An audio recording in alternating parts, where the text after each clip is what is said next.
আমাদের রাজনৈতিক দল গঠন করার কোনো প্রয়োজন ছিল না, কিন্তু আমরা বাধ্য হয়েছি। গোপালগঞ্জের এই হামলা প্রমাণ করে বাংলাদেশ এখনো নির্বাচনের জন্য উপযুক্ত হয় নাই।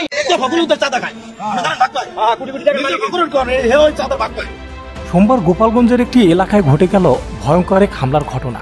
হামলার শিকার হন জাতীয় নাগরিক পার্টি এনসিপির স্থানীয় কয়েকজন প্রভাবশালী নেতা। চোখের পলকে শান্ত এলাকাটি রূপ নেয় এক যুদ্ধক্ষেত্রে। ঘটনায় নিহত হন 4 জন। একজনের অবস্থা আশঙ্কাজনক। প্রত্যক্ষদর্শীরা বলছে, মুখোশধারী দুর্বৃত্তরা আচমকা গুলি চালিয়ে এবং ধারালো অস্ত্র নিয়ে তাণ্ডব চালায়। কিন্তু এই ঘটনার পেছনে কারা, কী উদ্দেশ্যে এমন নৃশংস আক্রমণ চালানো হলো, এই প্রশ্নের জবাবে উঠে আসছে এক রাজনৈতিক ষড়যন্ত্রের ইঙ্গিত, যার থাবা যেন এখন ঢুকে পড়েছে বাংলাদেশের রাজনৈতিক মহলে। রাজনৈতিক বিশ্লেষক ডক্টর তাসমিন জারা বলেন, এটা কোনো সাধারণ হামলা নয়, এটি একটি পরিকল্পিত রাজনৈতিক বার্তা। তিনি আরও বলেন, যেভাবে হামলার ধরন ছিল তা একেবারেই স্পষ্ট করে যে বিএনপির কিছু গোপন গ্রুপ এখানে সরাসরি না হলেও প্রত্যক্ষভাবে জড়িত। আর এই ঘটনার পরপরেই প্রশাসনের পক্ষ থেকে এলাকায় নিরাপত্তা জোরদার করা হয়েছে। তদন্তে কাজ করছে সিআইডি ও র্যাব।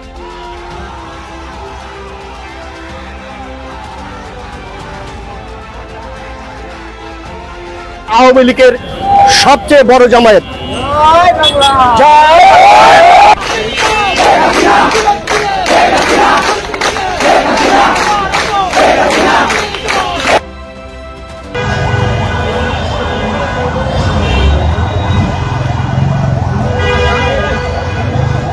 ঠিক দেখছেন যে গাড়িগুলো মূলত যাচ্ছিল, সব কয়টা গাড়ি আসলে ঘুরে অন্য সড়ক ব্যবহার করার চেষ্টা করছে।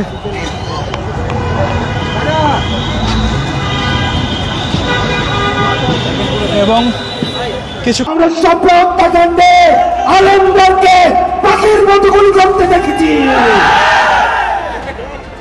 ক্ষমতায় টিকে থাকার জন্য আবু সাইদকে, ওয়াসিমকে, নাম জানা অসংখ্য শহীদকে পাখির মতো গুলি করে রাস্তার মধ্যে হত্যা করতে দেখেছি।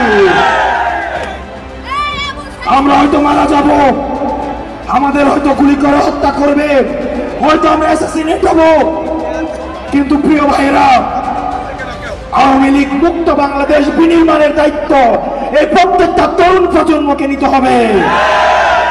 যারা পূর্বের প্রজন্ম, আজকের এই কুলুষিত রাজনীতির দায়ভার তাদের রয়েছে।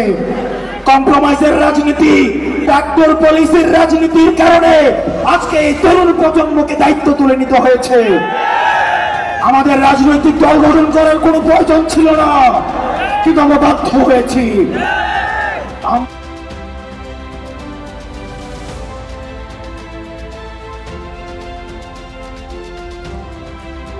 হাসিনা আপনাদের ছেড়ে পালিয়ে গিয়েছে। গোপালগঞ্জকে যদি উনি ধারণ করতেন, তাহলে ভারতে না গিয়ে উনি গোপালগঞ্জেই আসতেন। ওনার মতো স্বার্থপর, উনি ওনার ফ্যামিলির মানুষ ছাড়া গোপালগঞ্জবাসীর কথা একবারও ভাবেন নাই।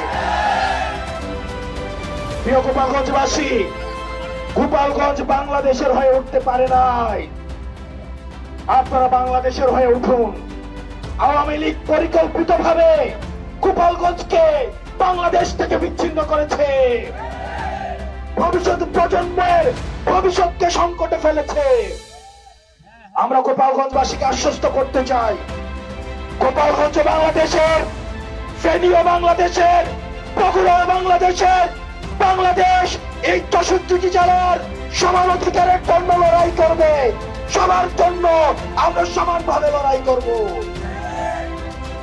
প্রিয় গোপালগঞ্জবাসী, আমরা আপনাদেরকে আহ্বান জানাবো, আপনাদেরকে আমরা জালিমের শাসন থেকে মুক্ত করেছি।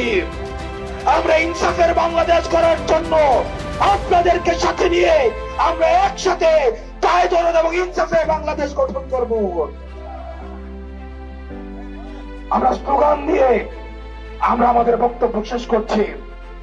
এই গোপালগঞ্জের মুজিববাদীদের মাটিতে দাঁড়িয়ে আমরা ঘোষণা করছি, ওই মুজিববাদের আস্তানা ভেঙে দাও, গুড়িয়ে দাও। মুজিববাদের আস্তানা, ইনকিলাব ইনকিলাব, মুজিববাদ মুজিববাদ, মুর্দাবাদ মুর্দাবাদ, মুজিববাদ মুজিববাদ।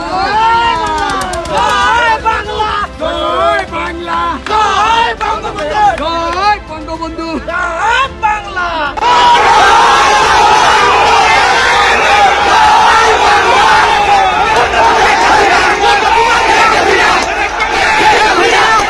সুপ্রিয় দর্শক, এনটিভি অনলাইন থেকে আপনাদেরকে স্বাগত জানাচ্ছি। আমি মিজানুর রহমান বুলু। আমি দাঁড়িয়ে আছি এখন গোপালগঞ্জের কোটালীপাড়া উপজেলার সেই অবদারহাটে। আপনারা দেখতে পাচ্ছেন যে এই অবদারহাট, এই স্থান দিয়ে গোপালগঞ্জ যাওয়ার কথা ছিল এনসিপির নেতৃবৃন্দ, এমন একটি সংবাদের ভিত্তিতে যে কোটালীপাড়ার বিভিন্ন স্থান থেকে আওয়ামী লীগ এবং সহযোগী সংগঠনের নেতৃবৃন্দরা তারা এই অবদারহাটে অবস্থান নিয়ে বিভিন্ন ধরনের স্লোগান দিচ্ছে। এবং আমরা দেখতে পাচ্ছি যে গত 5 আগস্টের পরে এটি হচ্ছে কোটালীপাড়া উপজেলা আওয়ামী লীগের সবচেয়ে বড় জামায়াত এবং তারা তাদের প্রিয় নেত্রীকে ফিরিয়ে আনার জন্য বিভিন্ন ধরনের স্লোগান দিচ্ছে। তারা বলছে যে বর্তমানে বিশ্লেষকরা বলছেন গোপালগঞ্জের এই হামলা কি শুধু রাজনৈতিক বিদ্বেষ, নাকি এর পেছনে আছে গভীর কোনো ছায়াযুদ্ধের ইঙ্গিত? প্রিয় দর্শক, কমেন্টে জানিয়ে দিন আপনার মূল্যবান মতামত। সেই সাথে চ্যানেলটি সাবস্ক্রাইব করে আমাদের সাথে থাকুন। ধন্যবাদ সবাইকে।